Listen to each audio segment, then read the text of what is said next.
दिनै भारतनि 12थि हादरगिरिनि थाखाय भट होनाय हाबाफारिया पार्लियामेन्टआव जागासिनो दं। हादरगिरिनि बिसायख'थियाव एनडीएनि जथाय दोलोनिफ्राय द्रौपदी मुर्मु आरो अपोजिसन दोलोनिफ्राय यशवंत सिन्हाया बिजाथि महरै सायख'जादों। बे भट होनाय हाबाफारिया पार्लियामेन्ट हाउस आरो लेजिस्लेटिभ एसेम्ब्लियाव जागासिनो दं। भारतनि हादरगिरि सायख'नो थाखाय हादरनि गाहाय मन्त्रि नरेन्द्र मोदी, बारग' गाहाय मन्त्रि मनमोहन सिंहजों लोगोसे गुबुन गुबुन गासै 4800 एमपि आरो एमएलएफोरा भट होगासिनो दं।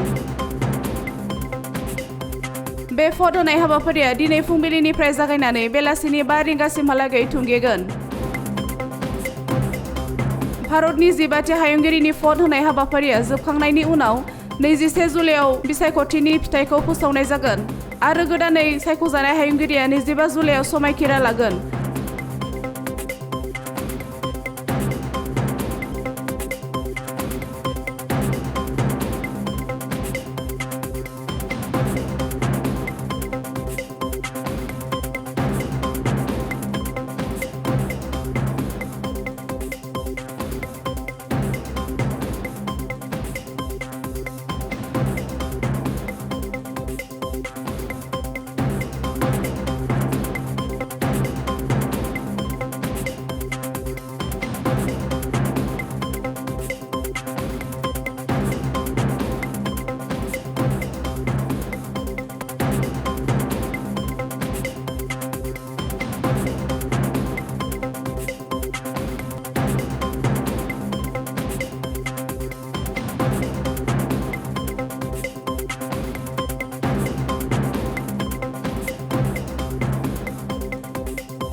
हाँ, देखिए, विपक्ष बताता है और उनकी मानसिकता बताती है।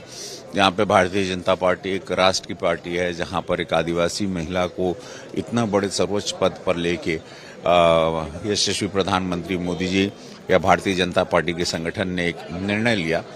उसके बाद एक किसान के बेटे का निर्णय हुआ, धनखड़ जी का, उस पर नहीं। तो इससे पता चलता है कि विपक्ष ने अपनी राजनीति क्या किया था और उन्होंने कभी कॉमन मैन या किसी गरीब परिवार या कोई पिछड़ी बिरादरी या ट्राइबल एरिया या एक फार्मर एरिया को कभी ध्यान नहीं दिया था, जहाँ पे आज हमारी पार्टी दे रही है। और मैं धन्यवाद दूंगा अपने संगठन को, धन्यवाद दूंगा यशस्वी प्रधानमंत्री जी को कि हम लोग की सोच, हम लोग के विचार विश्व में बड़े सम्मान से देखे जा रहे हैं और एक्सेप्टेंस पूरे वर्ल्ड में, आम जनमानस में ये दोनों नाम का एक्सेप्टेंस बहुत बड़ा गया, बहुत बड़ा मैसेज गया। पार्लियामेन्टआव भट होनायनि सिगां भारतनि गाहाय मन्त्रि नरेन्द्र मोदीआ खौरांगिरिफोरजों सावरायो। मौसम से तो जुड़ा हुआ है। अब दिल्ली में भी वर्षा अपना दस्तक देना प्रारंभ किया है, लेकिन फिर भी न बाहर की गर्मी कम हो रही है और पता नहीं अंदर भी गर्मी कम होगी कि नहीं होगी।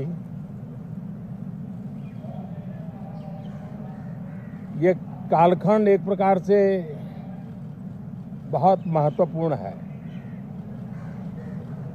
ये आजादी के अमृत महोत्सव का कालखंड है। 15 अगस्त का विशेष महत्व है और आने वाले 25 साल के लिए देश जब शताब्दी मनाएगा तो हमारी 25 साल की यात्रा कैसी रहे, हम कितनी तेज गति से चले, कितनी नई ऊंचाइयों को पार करें, इसके संकल्प लेने का एक कालखंड है। और उन संकल्पों के प्रति समर्पित होकर के देश को दिशा देना, सदन देश का नेतृत्व करे,